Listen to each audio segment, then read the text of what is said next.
Baik, terima kasih.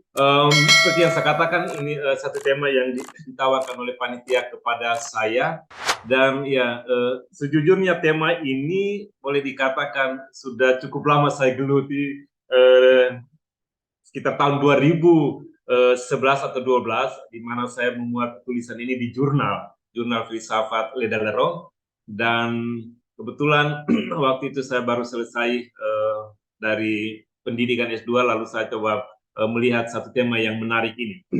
Setidak-tidaknya untuk kita diskusikan pada kesempatan malam hari ini.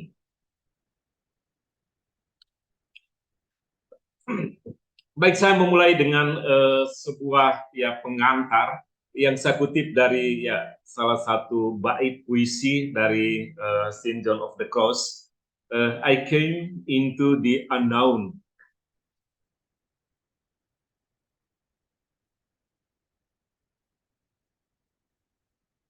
And stayed there unknowing, rising beyond all science. This knowledge by unknowing is such a soaring force. Their scholars argue long, but never leave the ground. Their knowledge always fails the source. To understand, unknowing, rising beyond all science. Satu kutipan dari puisi Saint John the Cross ini membantu kita untuk melihat ya bagaimana hubungan antara ya pengetahuan di bidang filsafat kalau kita mau coba menerapkannya itu bersama-sama dalam konteks mistik. Kalau kita melihat atau menyandingkan dua topik ini ya, filsafat di satu pihak dan mistik di pihak lain, seolah-olah kita berhadapan dengan dua, yang saya katakan dua berbenturan ya, dua hal yang saling berbenturan, karena filsafat kajian yang bersifat akali dan kemudian mistik itu lebih pada permenungan batin. Tetapi sebenarnya perbenturan ini kemudian juga membantu kita untuk melahirkan satu rasa ingin tahu yang lebih, adakah keadaan mistis dari sebuah pikiran, atau dengan kata lain saya merumuskan ya, adakah filsafat mistik. Pengalaman mistik memang dekat dengan fenomena spiritual, tapi tidak umum dalam kajian filosofi, dalam arti yang tidak banyak juga. Nah, meskipun kalau kita lihat dalam tulisan-tulisan awal kekristenan itu ditemukan cukup banyak. Tetapi kita lihat bahwa corak mistik yang bersifat intuitif, pasif, dan kedalaman batinia itu memperlihatkan adanya gagasan noetik dalam pengalaman mistik. Gagasan noetik itu sebenarnya lebih pada sebuah kesadaran yang bersifat intuitif yang memungkinkan adanya akses langsung terhadap sebuah model pengetahuan yang melampaui indera normal dan juga logika berpikir manusia. Tetapi saya kira kesadaran atau gagasan noetik seperti ini itu sebenarnya mengungkapkan juga satu model kodrat manusia yang terbuka kepada yang ilahi. Dan mungkin dalam konteks inilah kita bisa mendalami mistik secara filosofis. Baik, pada malam hari ini saya mengambil satu gagasan mistik dari mistikul Spanyol dan juga penyair pujangga gereja itu John of the Cross, secara khusus dari karyanya itu Mendaki Gunung Karmel. Karena dalam buku ini sebenarnya kita temukan satu spiritualitas yang dalam dari Saint John of the Cross sebagai model kebersatuan dia dengan yang ilahi. Jadi bagaimana dia mengungkapkan cinta dan keheningan itu sebagai satu model persatuan dengan yang ilahi. Maka saya coba menggunakan, boleh dikatakan, tiga pendekatan untuk berbicara tentang tema pada malam hari ini.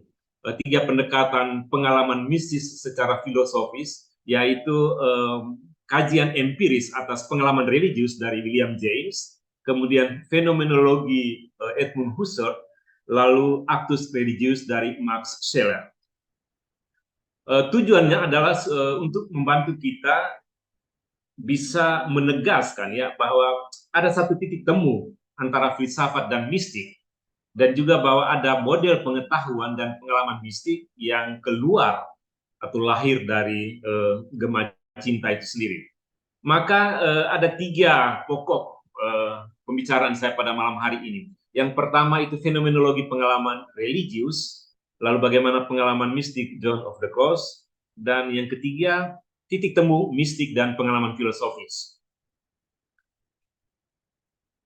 Kita lihat yang pertama itu fenomenologi pengalaman religius.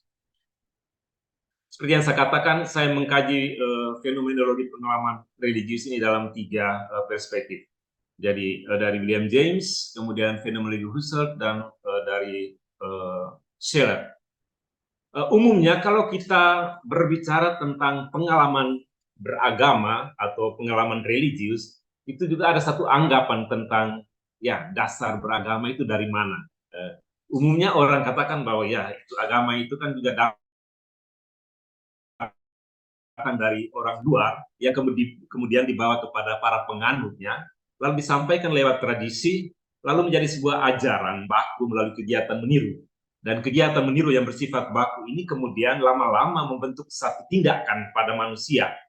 Dan setelah tindakan itu dibentuk, ya orang berusaha untuk membangun atau membuat sebuah pemaknaan dengan melihat apa tujuan dari relasi dengan realitas ilahi. Maka ya tindakan beragama kemudian menjadikan sebagai salah satu cara manusia berada atau manusia bereksistensi. Menurut Romano Guardini, itu juga salah seorang ya teolog dan juga filsuf, itu dia melihat sebenarnya ada 3 kesadaran yang kemudian menuntut orang untuk beragama atau terlibat dalam kegiatan kerohanian.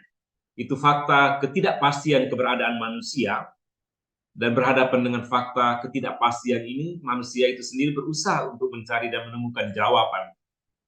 Tetapi kemudian dalam pencaharian akan jawaban itu, dia juga menemukan bahwa ya fakta keberadaan manusia itu bukan sesuatu yang bersifat niscaya. Maka dengan demikian sebenarnya itu mendorong manusia ya untuk memahami bahwa keberadaan manusia itu adalah sebuah pemberian.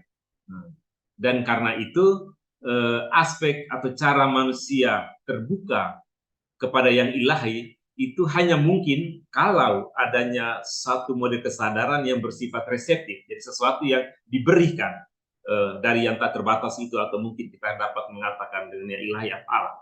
Maka dengan demikian ya bukan manusia yang menciptakan pengalaman akan Allah, tetapi kebanyakan kaum agamawan itu meyakini bahwa justru Allah sendiri itu yang masuk dan mengisi ruang kesadaran manusia, sehingga memungkinkan manusia itu kemudian juga terarah kepada yang ilahi. Maka dalam pengalaman religius, seseorang menyadari relasi yang khas dengan yang absolut dan mengalami relasi itu sebagai cinta yang mendalam. Baik, lalu bagaimana William James itu coba memahami pengalaman religius? Ya, sebagai seorang ya pelopor psikologi Amerika dan juga filsuf, dia coba menghubungkan agama itu dengan ya motivasi keteraturan mistis. Dan saya mengambil gagasan dia ini dari bukunya tentang pengalaman-pengalaman religius ya. Dalam bukunya ini William James mengatakan bahwa pengalaman beragama itu dia hendak ya membatasi hanya pada perasaan, tindakan, dengan pengalaman seseorang yang dalam kesendiriannya kemudian dia berusaha memahami tindakan relasi yang dia bangun dengan Allah sendiri. Karena itu sebenarnya James itu mengkaji pengalaman religius secara psikologis dan secara filosofis juga. Secara psikologis dia mengatakan bahwa seorang agamawan itu yakin adanya sejumlah nilai dan kebaikan kalau dia memiliki pengakuan kepada realitas yang absolut atau yang tinggi. Dan pengakuan inilah kemudian bisa membentuk perilaku, bisa membentuk ya moral atau juga secara emosional. Karena itu jika sebuah keyakinan membuat orang mengalami kebahagiaan, hampir pasti orang akan menganutnya. Ini keyakinan James. Dan saya kira ini juga cukup banyak orang bisa meyakini demikian. Maka dia kemudian menjelaskan mistik itu sebagai sebuah pengalaman religius. Dan dia katakan setidak-tidaknya tuh ada 4 ciri yang kemudian 4 ciri pengalaman mistik yang kemudian menjadi pengalaman religius itu sendiri ya. Jadi ada 4 ciri dari pengalaman mistik yang kemudian bisa dianggap sebagai pengalaman religius. Yang pertama itu soal mistik itu sendiri atau pengalaman mistik itu sesuatu yang ya tidak bisa dikatakan ya, tidak bisa dikatakan secara tuntas, secara selesai, karena dia itu merupakan pengalaman pribadi yang karena bersifat agung dan melampaui bahasa manusia, tidak bisa diartikulasikan dan kadang-kadang juga tidak dipahami oleh seorang yang kemungkinan sedang mengalami pengalaman mistis itu sendiri. Kemudian dia katakan ciri kedua dari mistik itu adalah apa yang disebut dengan ya kualitas noetis ya. Itu lebih berhubungan dengan aspek intelek yang murni, di mana orang tidak saja sekedar mengalami sebuah pengalaman emosional, meskipun ini kelihatan, tetapi menghantar orang pada satu ilham, satu insight yang baru terhadap ya kebenaran religius atau terhadap sesuatu yang kemudian bersifat abadi. Kemudian ciri yang berikut itu dia katakan ya corak yang ya sangat momental ya. Umumnya pengalaman mistik seturut James itu dialami paling lama ya 1 jam. Jadi waktu yang sangat singkat. Selebihnya itu lebih pada bagaimana si subjek itu memberikan pemaknaan terhadap pengalaman yang dialami. Dan aspek yang terakhir itu dia katakan juga ada sifat pasif ya. Jadi pengalaman mistik itu ya bukan sama sekali dari inisiatif penerima tentunya, karena itu dianggap sebagai bersifat pasif. Karena ya seseorang ya tidak dapat mengontrol pengalaman mistik yang kemudian bisa dipandang atau dianggap sebagai pemberian Allah. Jadi kualitas noetik ini dari keempat ciri ini itu dilihat sebagai sesuatu yang terpenting dalam mistisisme. Jadi James melihat bahwa ada makna epistemik dari pengalaman mistik yang kemudian menjangkau tataran praksis. Karena pengetahuan mistik adalah ya produk dari sebuah mekanisme pembentukan keyakinan. Jadi ada keyakinan yang dibangun dalam diri seseorang dan kemudian keyakinan itu sungguh melahirkan satu sikap keterbukaan kepada yang ilahi. Jadi pengalaman mistik akan Allah itu serupa dengan persepsi indera kita terhadap objek fisik. Karena itu pengetahuan mistik ya dalam hal ini bisa dipertimbangkan sebagai bagian dari pengetahuan empiris. Baik itu tentang sedikit gambaran William James bagaimana dia membahas pengalaman beragama dalam kaitannya dengan aspek mistik. Perspektif kedua, saya mau coba melihat hubungan antara kesadaran manusia dengan fenomena religius. Karena itu saya mengambil tokoh fenomenologi Edmund Husserl dan bagaimana Husserl membicarakan tentang kesadaran ini. Kita tahu bahwa fenomenologi itu ilmu tentang ya apa yang menampakkan diri kepada saya sebagai subjek, atau bisa juga satu ya studi tentang struktur atas pengalaman dan kesadaran manusia. Kesadaran manusia itu seturut Husserl itu bersifat langsung ya, karena langsung diberikan kepada kita sebagai subjek. Maka untuk Husserl kesadaran ini juga harus menjadi dasar dalam seluruh pemikiran filosofis yang dia bangun. Sesuatu dianggap benar sejauh diterima secara langsung tanpa ada pengantara. Dan bagi Husserl ya fenomena kesadaran itulah yang menjadi realitas. Jadi untuk dia realitas itu apa yang tampak dan dialami oleh saya sebagai subjek. Jadi tidak ada sesuatu yang menghalangi atau memisahkan antara pengalaman saya dengan apa yang objek yang saya alami. Tetapi konsep Husserl ini sebenarnya sedikit berbeda dengan Kant. Kalau Kant dia katakan ya fenomena itu bukan sesuatu yang real.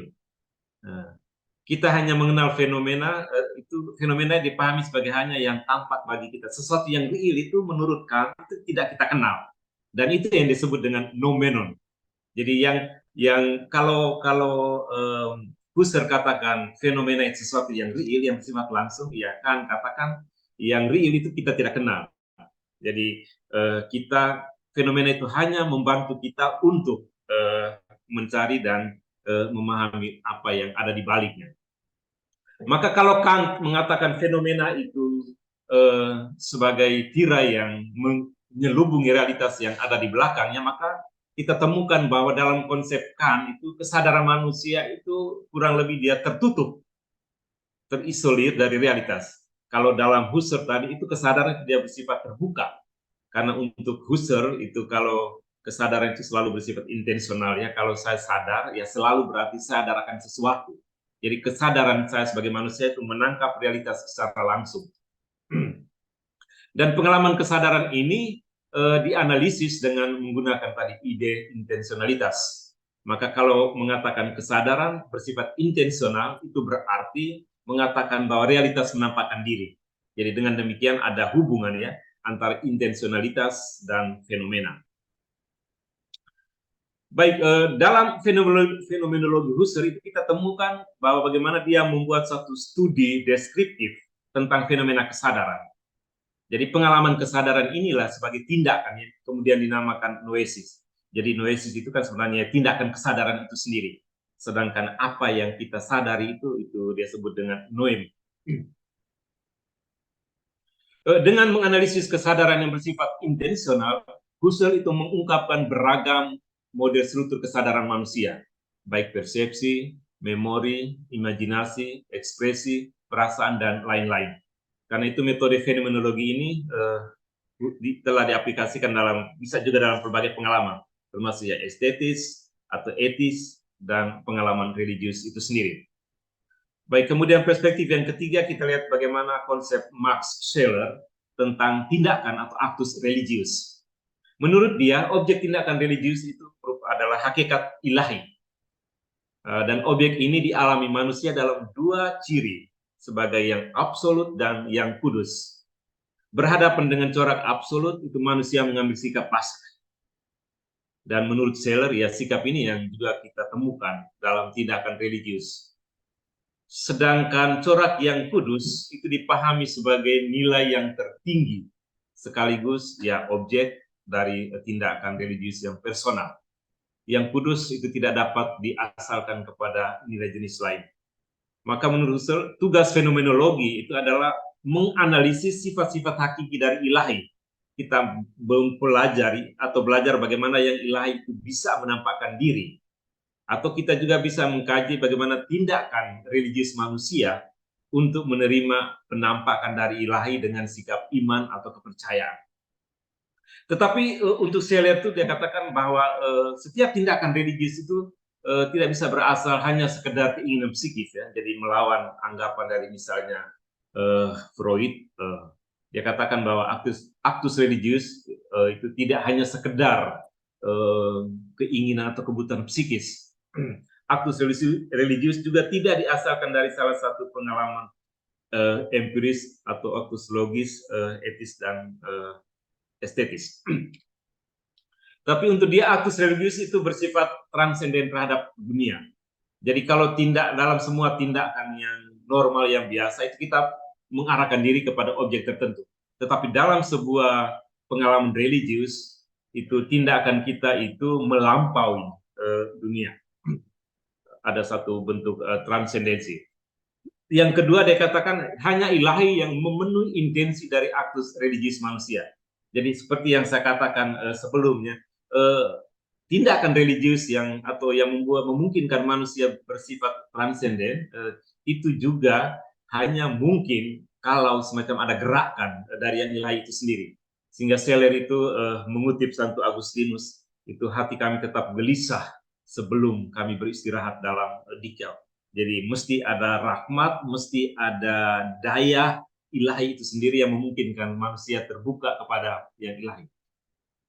Lalu yang ketiga dia katakan aktus religius itu hanya dapat dipenuhi dengan menerima satu entitas ilahi yang menyatakan diri, yang mengungkapkan diri.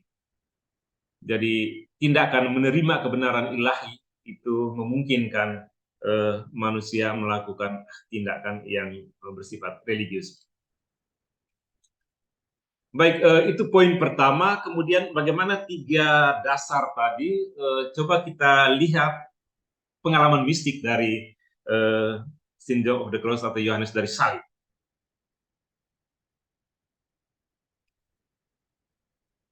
Baik, Yohanes dari Salib itu seorang Karmelit ya, dari Spanyol dan dikenal sebagai pujangga gereja, penyair, dan mistikus Kristiani yang besar pada abad ke-16. Pengalaman mistiknya itu kita bisa temukan dalam karya-karya puisinya yang agung dan syair pujian, dan juga yang dilihat sebagai pedoman atau cara bagaimana orang bisa mendalami hidup menuju kepada satu kesempurnaan yang dia yakini yang bersifat ilahi. Tetapi ya ketika kita mau membahas tema tentang mistik ini ya, saya secara pribadi itu juga bergumul dengan dua pertanyaan. Mungkinkah ya pengalaman mistik itu kan sesuatu yang bersifat personal ya? Bisakah kita menjadikan itu sebagai sesuatu yang berlaku dan pas untuk semua orang yang bersifat universal? Lalu yang kedua ya, adakah ajaran dan pengalaman mistis Yohanes dari Salib itu sang menjembatani satu model pencaharian hidup antara aspek spiritual dan juga satu kajian filosofis. Baik, saya menelah perjalanan mistik Saint John of the Cross ini hanya pada sebuah mistik aktif. Jadi dalam mistik Yohanes dari Salib itu ya ada mistik aktif dan mistik pasif. Dalam pembelajaran kita pada malam hari ini saya mengkhususkan diri pada mistik aktif dengan melihat karya mendaki Gunung Karmel. Karena itu akan secara singkat dilihat biografinya, kemudian satu dua sumber dan struktur, lalu bagaimana karya ini dilihat sebagai sebuah perjalanan mistik yang bersifat aktif. Saya kira tentang biografinya ini mungkin saya kira tidak perlu, ya mungkin saya skipkan saja. Hanya satu dua data supaya kita melihat ya bagaimana masa kecilnya di Spanyol. Tapi satu poin yang penting itu adalah bahwa perkenalan ketika tahun 1564 sampai 1568 dia belajar filsafat dan teologi di Salamanca, itu momen-momen di mana dia berkenalan dengan Santa Teresa dari Avila yang kemudian menjadi salah seorang yang penting sahabat yang kemudian juga membantu dia untuk tidak hanya memperkenalkan misi dan kontemplasi, tetapi kemudian membantu dia dalam banyak hal berkaitan dengan pemahaman tentang mistik. Lalu satu informasi yang penting terkait data atau biografi ini adalah, ya tahun 1577 itu ada semacam konflik internal di antara Karmel, dalam biara Karmel, dan karena itu Santo Yohanes dari Salib itu dipenjarakan ya, oleh anggota komunitasnya boleh dikatakan. Dia dipenjarakan selama bulan di Toledo, dan justru periode ini periode yang sangat penting yang mempengaruhi seluruh hidup kerohanian, tetapi juga gagasan dia tentang mistik. Jadi periode ini justru menumbuhkan semangat mistiknya, dan hal ini terungkap dalam sebuah puisi terkenalnya Malam Gelap. Jadi puisi yang ditulis ketika dia berada dalam penjara. Baik, beberapa karya penting yang kemudian kita kenal itu Mendaki Gunung Karmel, Malam Gelap, atau Hidup dari Nyala Kasih. Baik, itu secara singkat tentang karya. Lalu kalau kita membahas karya Mendaki Gunung Karmel, sebenarnya mungkin saya lihat sedikit empat sumber yang kita bisa yang mempengaruhi karya ini. Itu sebenarnya seperti saya katakan tadi, pengalaman penjara di mana dia melahirkan karya puisi Malam Gelap, kemudian pengalaman hidupnya sendiri, kemudian bagaimana kedekatan dia dengan kitab suci, dan ada beberapa tokoh lain yang turut membantu dia. Jadi selama dia di penjara di Toledo selama 9 bulan, itu ya masa permenungan yang panjang yang kemudian membuat dia melahirkan ya puisi Malam Gelap. Ada 8 bait dengan sebuah komposisi yang artistik. Kalau kita baca, saya yakin pasti banyak saudara sudah bait 1 sampai dengan 4 itu kelepasan dari penghambaan. Jadi bagaimana pembebasan dari penderitaan, kecemasan menuju ke pencaharian akan cinta. Kemudian bait yang kelima itu perjumpaan dengan cinta yang ilahi. Kemudian bait 6-8 persekutuan Allah yang hidup, persekutuan yang hidup dengan Allah. Kita temukan dalam puisi itu juga banyak makna simbolik, ya, filosofis dan teologis yang kemudian dari buku puisi Malam Gelap sebenarnya dia kemudian menghasilkan buku lain, ya, yaitu Mendaki Gunung Karmel dan Malam Gelap Jiwa. Jadi itu sebenarnya boleh dikatakan apa ya, pembacaan ulang atau komentar-komentar Yohanes dari Salib terhadap puisinya itu kemudian menghasilkan dua buku lain, itu Mendaki Gunung Karmel dan Malam Gelap Jiwa. Baik, meskipun judulnya berbeda, tapi buku-buku itu sebenarnya memberikan satu bimbingan bagaimana orang mau mencari atau mengalami persekutuan dengan Allah yang kemudian disimbolkan oleh Saint John of the Cross dengan gunung. Selain itu dari pengalaman-pengalaman hidupnya, ya misalnya tema-tema tulisannya, kemudian pengalaman personal yang ia sharingkan dalam karya tulisnya, pengalaman-pengalaman personal itu lebih pada kehidupan ekaristi, sakramen-sakramen atau devosi-devosi dia secara khusus. Kemudian refleksi terhadap pengalaman studi filsafat dan pengalaman sebagai pemimpin komunitas. Lalu sumber-sumber lain yang kalau kita baca seluruh karya ini itu sangat kuat, ya, menggambarkan kecintaan dia terhadap kitab suci. Dia menggunakan banyak sekali teks, dan teks-teks itu juga kemudian menjadi ya, permenungannya dia dalam kaitan dengan perjalanan mistik.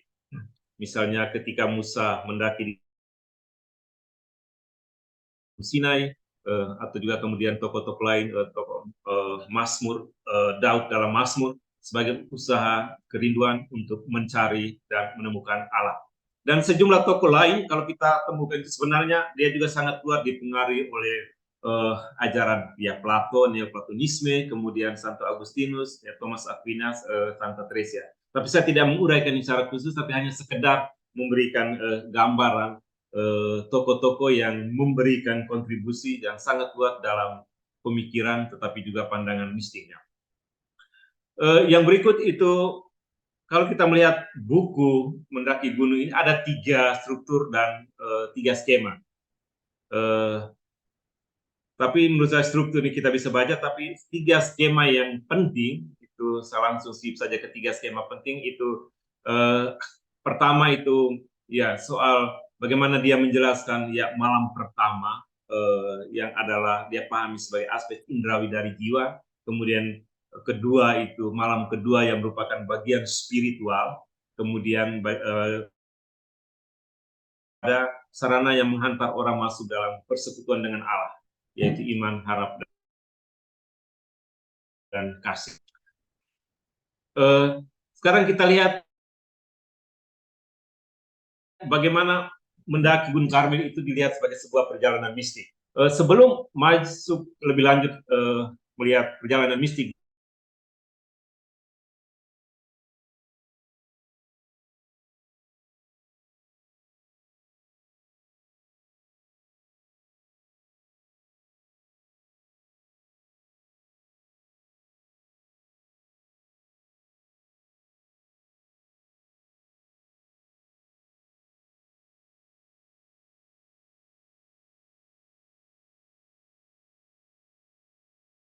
kalau datang ke dokter, ya, dia cemas ketika didiagnosa mendapat penyakit tertentu, tapi setelah ditangani kemudian ada perasaan kegembiraan.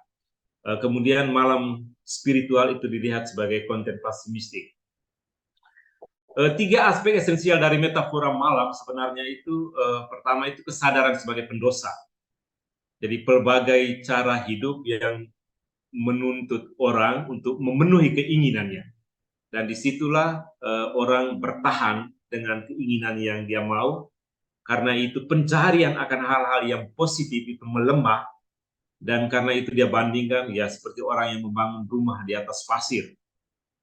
Kemudian yang kedua itu kekeringan rohani. Pada aspek ini atau tahap yang kedua ini orang mengalami penderitaan, orang mulai panik dalam usaha pencarian, tapi juga ada perasaan bahwa sia-sia dalam pencarian. Kemudian yang ketiga itu makna ketiga itu pertumbuhan dalam kebaikan.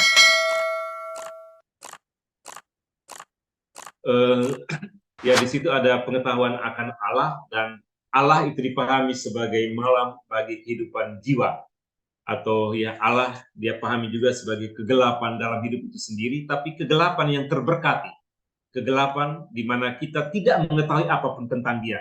Memang kemudian dia menyebut bahwa memahami Allah sebagai ketiadaan itu karena bertitik tolak dari keyakinan ini bahwa Allah itu sebagai kegelapan di mana kita tidak mengetahui apapun tentang dia.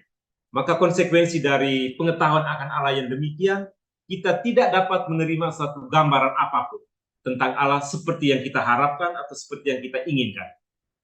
Maka untuk dia konsep tentang Allah yang gelap atau pengalaman ketiadaan itu kemudian harus menjadi alasan yang kuat untuk mencari Allah itu sendiri dan harus bersatu dengan dia. Baik, dalam buku Mendaki Gunung Karmel itu kita dapatkan 3 makna dari malam gelap. Yang pertama itu titik keberangkatan, bagaimana jiwa meninggalkan berbagai keinginan tadi. Maka malam ini dia identikan dengan ya hari-hari senja, di mana matahari hampir terbenam. Kemudian yang kedua itu jalan itu sendiri, itu bagaimana proses jiwa menuju Allah. Dan dia simbolkan dengan waktu tengah malam. Jadi tengah malam ini dipahami sebagai iman, yang bagi akal budi itu merupakan gelap, tetapi iman ini justru dicahaya atau diterangi oleh maha cahaya yang ia sebut dengan cahaya yang lebih pasti dari cahaya di siang hari. Itu pada bait keempat dari puisinya. Dan cahaya inilah yang membimbing manusia ke tempat yang khusus. Kemudian yang ketiga itu ya titik tujuh, di mana Allah itu sendiri yang merupakan kegelapan jiwa berdiam. Maka pada poin yang ketiga ini simbolnya itu adalah saat-saat subuh menjelang matahari terbit, di mana di sana ada satu kulminasi persatuan antara jiwa dan Allah. Jadi malam ini dianggap sebagai malam yang sempurna, di mana Allah adalah malam bagi jiwa itu sendiri.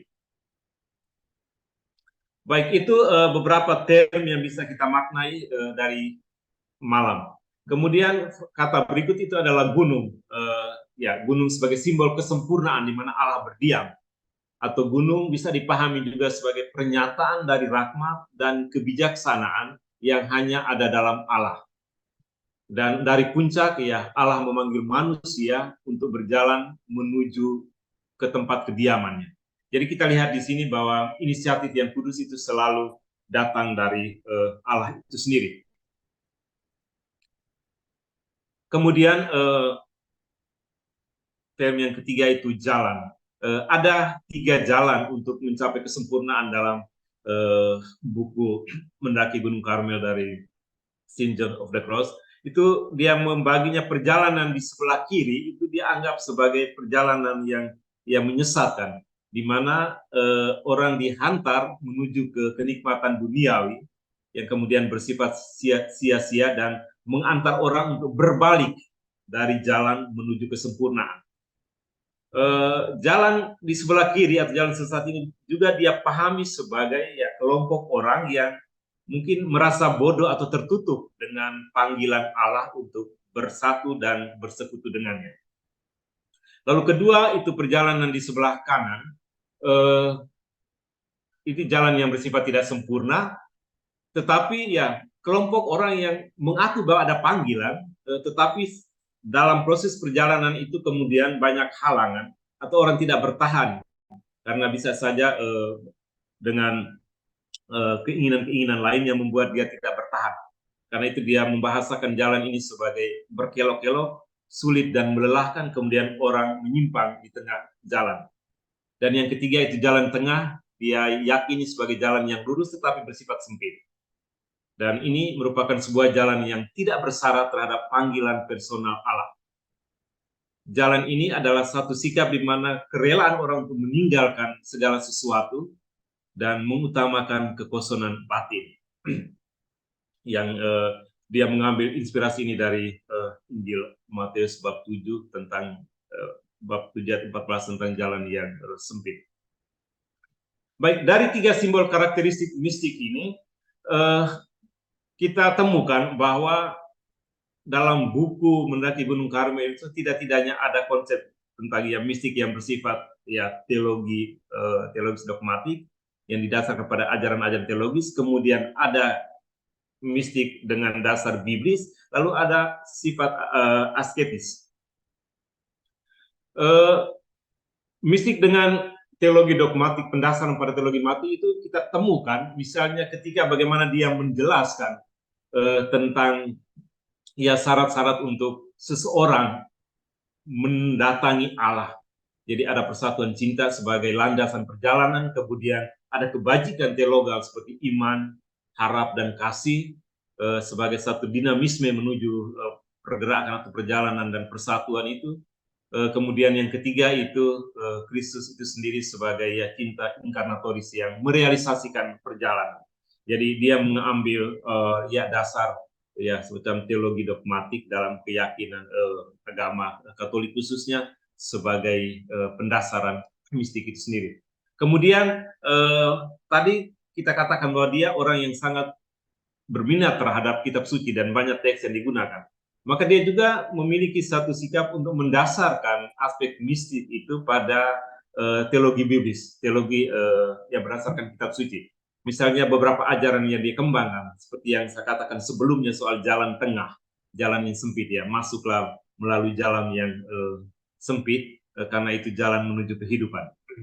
Atau misalnya metafora mendaki gunung itu menunjukkan tapak-tapak kaki dalam jalan terjal. Kemudian ada sikap pengorbanan, kerja keras, dan keikhlasan untuk mencapai kesempurnaan dalam Allah. Beberapa contoh lain yang diambil dari kitab suci itu pengalaman Abraham di Gunung Sinai dan kemudian ya revelasi Allah misalnya kepada Musa, aku adalah aku. Itu beberapa teks yang menjadi referensi dia dalam kaitan dengan mistik. Lalu yang ketiga itu ada aspek asketis dari pemahaman mistik yang kita temukan dalam karyanya, yaitu persatuan dengan Allah itu dilihat sebagai satu penyangkalan diri. Jadi ya penyangkalan diri dilihat sebagai satu model atau usaha cara di mana orang bisa mengalami persatuan dengan Allah. Dan sikap ini sebenarnya berkorelasi dengan aspek keterbukaan manusia kepada yang ilahi atau yang transenden. Sikap penyangkalan total demi cinta diperoleh dalam cinta itu sendiri. Dan ini untuk dia mengungkapkan satu komunikasi yang bersifat batinia dan personal. Tetapi itu mengandaikan bahwa orang juga dikondisikan dalam keheningan batinia ya. Jadi keheningan yang melahirkan daya pencarian dan persatuan akan Allah. Satu model sikap hening, tetapi bukan hening yang impoten, hening yang tidak produktif, tapi justru sebaliknya hening yang kemudian berdaya guna. Baik, poin yang terakhir yang ketiga adalah bagaimana berdasarkan pemaparan singkat tadi, saya coba mengajak kita untuk melihat ya titik temu mistik dan pemahaman filosofis, bertitik tolak dari pengalaman St. John Overcross dalam buku Mendaki Gunung Karmel. Kira-kira apa yang bisa kita dapatkan sebagai sebuah titik temu mistik dan pemahaman filosofis? Baik, dari konsep mistik sebagai pengalaman langsung akan kekudusan atau realitas semacamnya, kita bisa menemukan beberapa aspek penting ya. Pengalaman manusia itu sendiri, lalu satu sikap keterbukaan terhadap sesuatu yang bersifat absolut, yang kemudian kita sebut dengan sikap transenden dari manusia.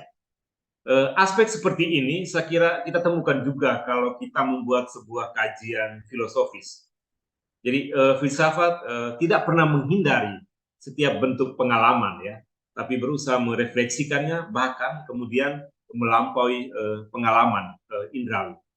Dan justru dalam konteks inilah kita membicarakan ya mistik sebagai sebuah kajian filsafat. filosofis. Karena itu ada kemungkinan kita berbicara tentang titik temu antara filsafat dan mistik, dan saya melihat kurang lebih ada 3 hal ini. Yang pertama itu poin transendensi manusia, satu bentuk pengakuan akan yang ilahi, lalu gerakan konversi, pembalikan, lalu yang ketiga itu kehampaan, yang saya lihat sebagai satu kepenuhan dalam yang ilahi. Baik, jadi saya ambil 3 poin ini untuk mencoba melihat titik temu antara filsafat dan mistik. Yang pertama, transendensi pengakuan ilahi.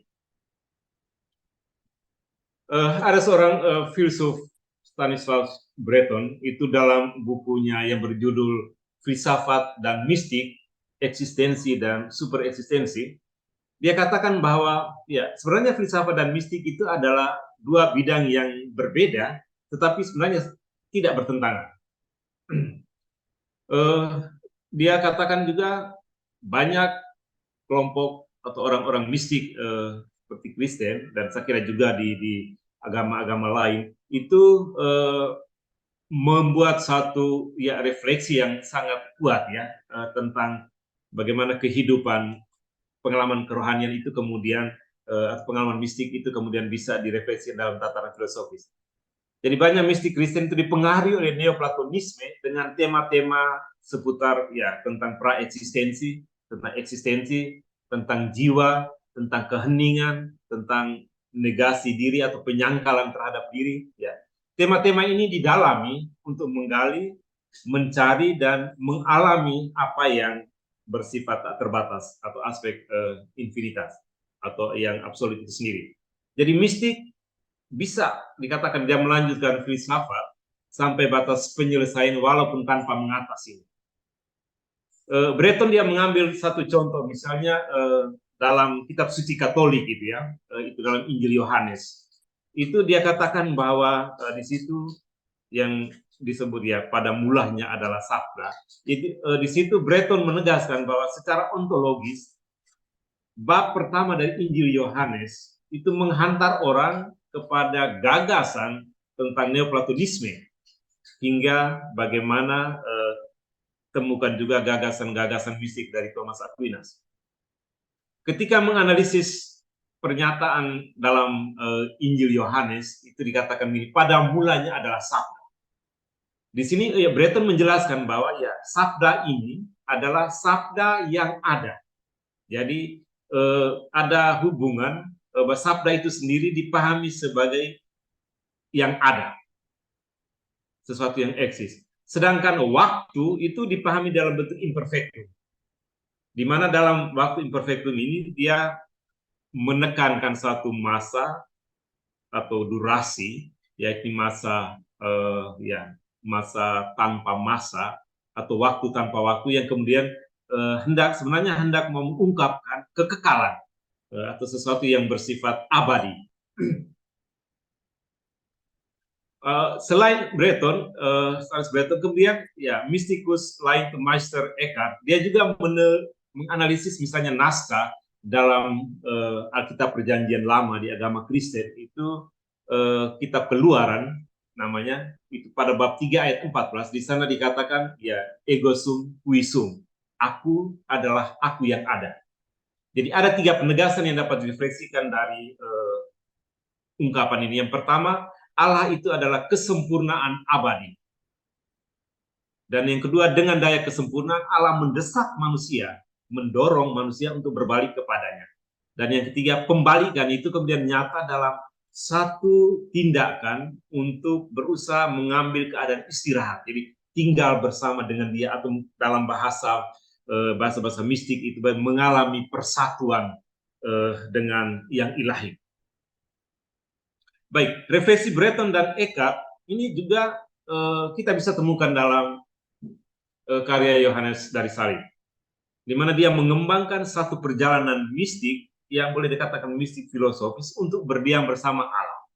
Dan perjalanan ini mengungkapkan kebutuhan manusia akan sesuatu, akan ada yang bersifat absolut. Jadi yang absolut ini atau Allah ini menjadi titik tolak, dan juga pada saat yang sama merupakan titik tuju bagi kesempurnaan manusia itu sendiri. Baik, dia melukiskan yang absolut itu sebagai kegelapan malam yang untuknya jiwa manusia itu menjadi sangat tenang hanya ketika sudah berada atau berdiam bersamanya. Jadi ia membahasakan yang absolut sebagai yang bertakhta di puncak gunung dan yang dengannya manusia mengarahkan diri kepadanya.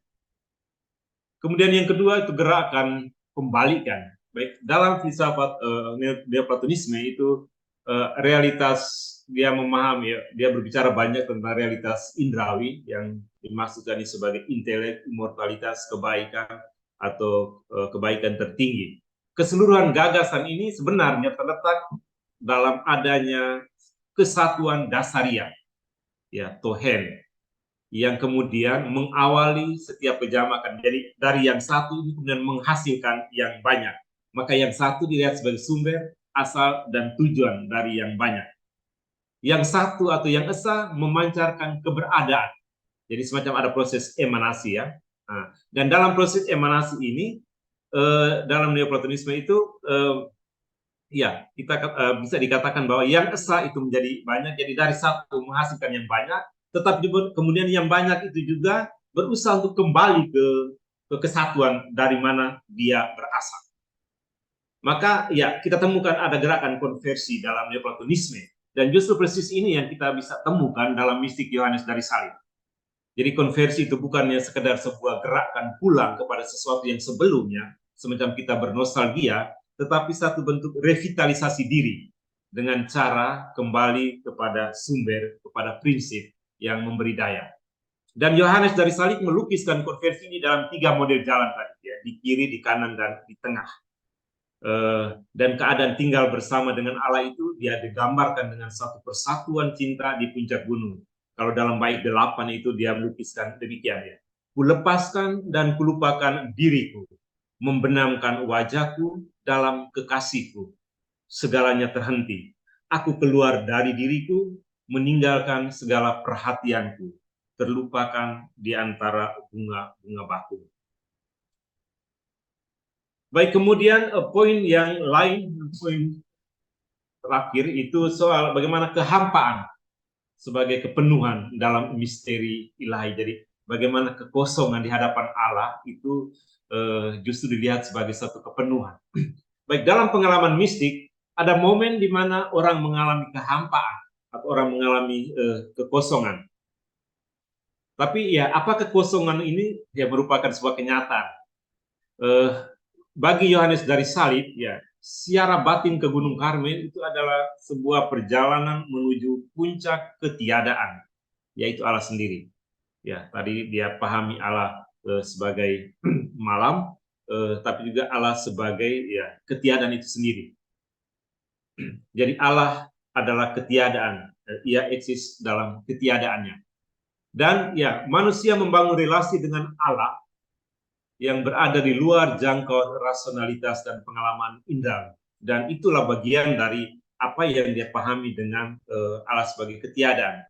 Baik, dengan mengemukakan konsep Allah sebagai ketiadaan, sebenarnya ya saya secara pribadi melihat bahwa ya Yohanes dari Salib itu tengah membangun satu kesadaran iman yang mendalam, bahwa intelek kita itu tidak sanggup memahami Allah, bahwa kodrat Allah dan kodrat manusia itu ya tidak memiliki satu relasi yang proporsional. Dan karena itu dia menegaskan perbedaan kodrati itu dengan mengutip Mazmur, ya Allah, jalanmu adalah kudus. Allah manakah yang begitu besar seperti Allah kami? Allah melampaui kodrat rasional manusia, dan karena itu dia tak terjangkau. Dan kodrat Allah yang tak terjangkau ini kemudian dia lukiskan dalam buku pertama, bab kedua dikatakan, ya, Allah adalah kegelapan bagi jiwa. Baik, kemudian ya 1-2 catatan akhir sekedar untuk memberikan penegasan terhadap pembicaraan kita. Kalau kita membaca karya Yohanes dari Salib, ya, kita dihantar ya pada satu ranah refleksi mistik filosofis dengan menegaskan beberapa poin berikut.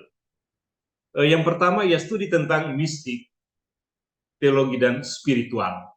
Itu kita bisa temukan sangat kuat ya dalam